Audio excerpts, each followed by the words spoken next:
नमस्कार साथियों, अगर आप भी एक पेंशनर हैं और पेंशन राशि का लाभ आपको भी प्रतिमाह मिलता आ रहा है, चाहे किसी भी कैटेगरी से आप हो, वृद्धा पेंशन, विधवा पेंशन या विकलांग पेंशन। साथियों, 30 अगस्त 2025 से पहले ऐसा कौन सा कार्य है जो आप सभी को कर लेना चाहिए, वरना आपकी पेंशन बंद हो जाएगी। उसके बारे में आज की इस वीडियो में मैं आपको पूरी जानकारी देने वाला हूं, तो वीडियो को एंड तक जरूर देखिएगा ताकि आपको पूरी सच्ची और सटीक जानकारी मिल पाए। तो चलिए बिना किसी देरी के अपनी इस वीडियो को स्टार्ट करते हैं। तो यहाँ पर आप लोग पढ़ सकते हो, लिखा हुआ है पेंशन योजनाओं पर नई गाइडलाइन 2025, टॉपिक वाइज पूरी जानकारी। देखिए, भारत सरकार और राज्यों की ओर से चलाई जा रही पेंशन योजनाएं, चाहे वृद्धावस्था पेंशन हो, चाहे विधवा पेंशन हो, चाहे विकलांग पेंशन हो, इनका उद्देश्य आर्थिक रूप से कमजोर, बुजुर्ग, निराश्रित महिलाओं और दिव्यांगजनों को सहारा देना है। लेकिन सरकार ने अब इसमें कई बड़े बदलाव किए हैं। 2025 से नए नियम इसमें लागू होने जा रहे हैं, जिनका असर करोड़ों पेंशन धारकों पर पड़ सकता है। कुछ लोगों की पेंशन बंद भी हो सकती है और कुछ की पेंशन में वृद्धि भी हो सकती है। जी हाँ साथियों, पेंशन में वृद्धि भी आपको कुछ राज्यों में देखने को मिल सकती है। देखिए, विधवा पेंशन की बात करें तो इसको लेकर के कौन से नए नियम आ गए हैं। विधवा पेंशन में नए नियम है, महिलाओं की आयु 18 से 60 वर्ष के बीच अब होनी चाहिए। वह गरीबी रेखा यानी बीपीएल से नीचे जीवन यापन करती हो, यानी कि उसके पास लाल कलर का राशन कार्ड होना चाहिए। पति की मृत्यु के बाद उसने अब तक दूसरी शादी ना की हो। अगर किसी के हस्बैंड की डेथ हो गई है, किसी के पति की मृत्यु हो गई है और उस स्त्री ने अभी तक दूसरी शादी नहीं करी, तो वो पेंशन की पूरी हकदार है और उसको सरकार पेंशन देगी। नई शर्तें 2025 के लिए, यदि विधवा महिला के बच्चे आर्थिक रूप से सक्षम हैं और अपना खर्च उठाने में समर्थ हैं, तो उस महिला को पेंशन का लाभ अब नहीं मिलेगा। ये नई शर्त सरकार ने जोड़ दी है इस बार विधवा पेंशन में कि अगर आपके बच्चे बालिग हो गए हैं, 18 साल के हो गए हैं और खुद कमा के खाने में सक्षम है, आपका पेट भरने में सक्षम है, तो अब आपको पेंशन नहीं मिलेगी। इसी के तहत देखिए, विधवा पेंशन अब केवल तभी दी जाएगी जब परिवार की कुल वार्षिक आय सरकार द्वारा तय सीमा से कम हो।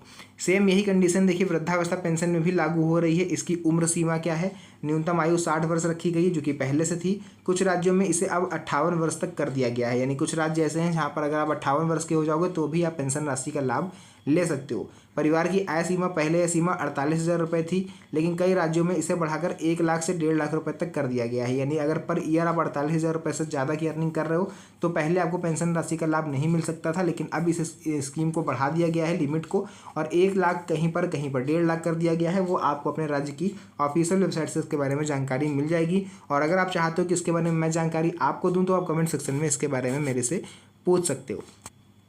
राज्यवार पेंशन, देखिए, अब प्रत्येक वृद्ध व्यक्ति केवल अपने ही राज्य की वृद्धावस्था पेंशन योजना का लाभ ले सकेगा। यानी अगर आप राजस्थान के निवासी हो तो आप मध्य प्रदेश से किसी अन्य राज्य की पेंशन योजना का लाभ नहीं ले सकेंगे, क्योंकि अभी हाल ही में बिहार में ऐसे कई लोग पकड़े गए हैं।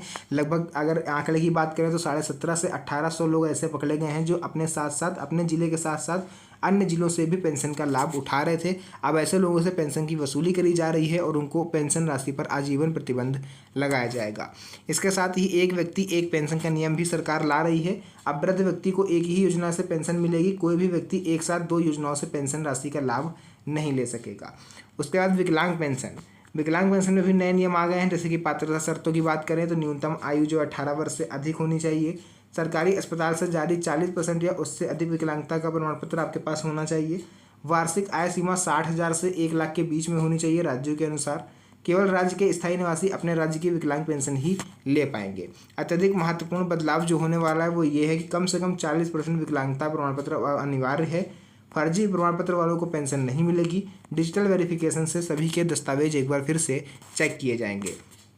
अब मैं आपको बताने वाला हूँ पेंशन के कौन से 6 नए नियम लागू हो रहे हैं 2025 से। समान पेंशन प्रणाली, अब देश भर में न्यूनतम पेंशन राशि समान हो सकेगी। यानी कि जैसे झारखंड में 2500, बिहार में 400, जो कि अब 1100 हो चुकी है, यूपी में 1000। तो ये अलग अलग पेंशन राशि है, इससे भेदभाव की भावना उत्पन्न होती है। सरकार इस पर विचार कर रही है कि पूरे देश में सभी को एक समान पेंशन मिले।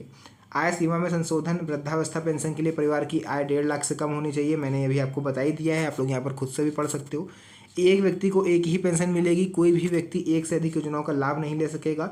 ई-केवाईसी अनिवार्य, प्रत्येक लाभार्थी को आधार आधारित डिजिटल सत्यापन अब करवाना पड़ेगा। आधार बैंक लिंक, यानी कि पेंशन राशि केवल डीबीटी यानी डायरेक्ट बेनिफिट ट्रांसफर के जरिए सीधे बैंक खाते में आएगी। डिजिटल प्रक्रिया और हेल्पलाइन, सभी दस्तावेज अब ऑनलाइन जमा होंगे और हर जिले में शिकायत समाधान पोर्टल होगा। तो ये थे 6 नए नियम जो कि 2025 से लागू हो रहे हैं। पेंशन राशि में देखिए वृद्धि कहाँ पर हुई है उसके बारे में भी जानकारी ले लीजिए। अब न्यूनतम पेंशन राशि तय कर दी गई है। सामान्य पेंशन धारक को मिनिमम 3,000 रुपये प्रति माह मिल सकेंगे, यानी 3,000 रुपये कुछ राज्यों में पेंशन जो है न्यूनतम होने जा रही है। कुछ विशेष वर्गों जैसे कि संगठित क्षेत्रों को 7,500 से 8,000 रुपये प्रति माह तक पेंशन मिल सकती है। राज्य सरकार चाहे तो इसमें बढ़ोतरी कर सकती हैं, लेकिन घटा नहीं सकती। इसी के तहत महिलाओं के लिए विशेष प्रावधान इसमें दिया गया है। नई गाइडलाइंस 2025 के अनुसार यदि कोई महिला दिव्यांग भी है और उम्र 60 वर्ष से अधिक भी है तो उसे 2 योजनाओं का लाभ एक साथ मिल सकेगा, दिव्यांग पेंशन योजना का और वृद्धावस्था पेंशन योजना का। तो ये केवल महिलाओं के लिए सुविधा है, पुरुषों के लिए नहीं। तो ये महिलाओं के लिए एक बड़ी खुशखबरी हो सकती है। KYC अनिवार्य पेंशन बंद का खतरा। साथियों, अब बात करते हैं उस चीज़ की जिसके चीज़ के बारे में मैंने आपको सबसे पहले बताया था। सरकार ने ये साफ कर दिया है कि सत्यापन नहीं तो पेंशन नहीं। सभी पेंशनधारियों को 31 अगस्त 2025 तक KYC हर हाल में पूरा करना होगा।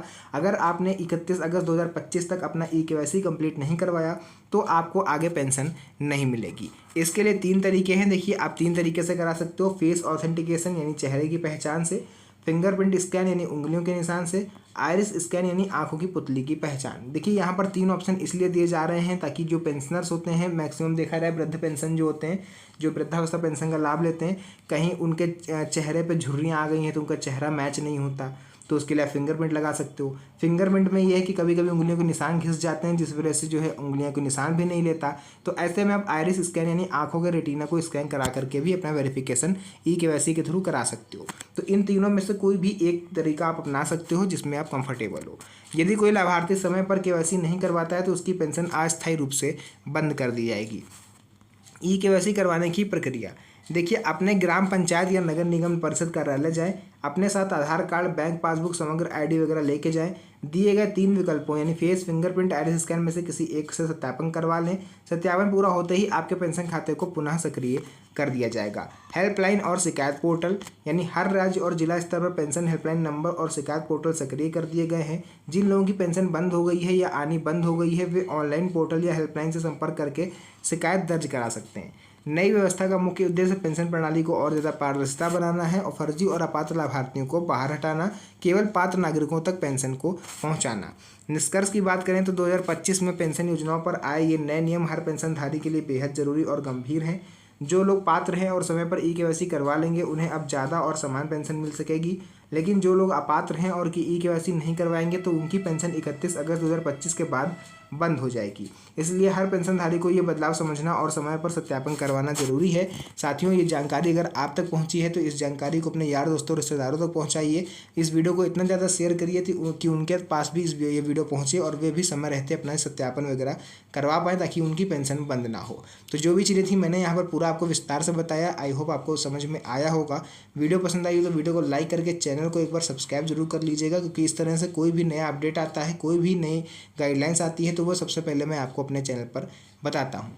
तो फिलहाल के लिए आज के इस वीडियो को यहीं पर एंड करेंगे। मिलते हैं आप सभी से नेक्स्ट वीडियो में एक और अच्छी इंटरेस्टिंग मज़ेदार वीडियो के साथ। तब तक के लिए धन्यवाद। जय हिंद।